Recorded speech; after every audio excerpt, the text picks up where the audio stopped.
It's your boy 2K. Meron lang akong gustong ikwento at sabihin sa inyo.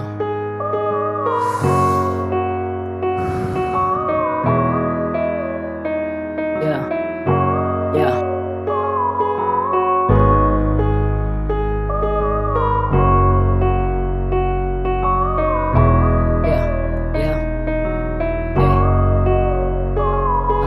Unang tingin pa lang sa iyong mata, alam ko na meron kang problema na dinadala, hindi mo lang maamin. Sanay ka na kasi na mag-isa, simula nung namaya pa ang iyong ama. Hindi ka rin naman pinapakinggan ng iyong ina. Okay ka lang daw sabi ng iba, hindi nila alam sa mura mong edad ang dami mong problema na dinadala.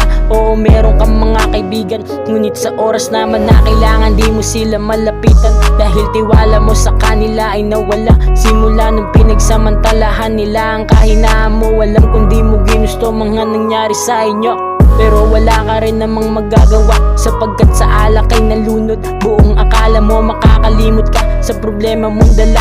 Binigay mo ang buong tiwala mo sa kanila. Ginawa ka lang palang parausan sa loob-loob ko. Puta, gusto ko na sumigaw habang kinukwento niya mga nangyari sa kanya. Puta, bakit may mga ganito masyadong nagpalaman sa laman?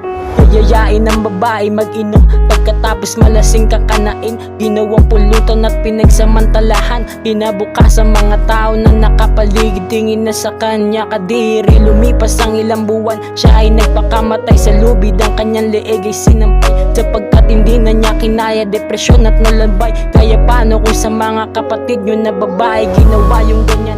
Pagkatapos pagpipiestahan sa Facebook, kanya-kanya ng komento. Kesyo malandi daw, bakit daw sumama? Puta, di nyo pa rin ba na nagigets? Hirap sa ating mga Pilipino, madali tayo na magtiwala kung kani-kanino. Sana kuha nyo yung punto, meron akong gustong ipahati sa kwento. Hindi lahat ng bagay makukuha sa kasakiman. Isa lang ang buhay natin dito sa mundo, kaya tanggalin sa isip ang pagkademonyo.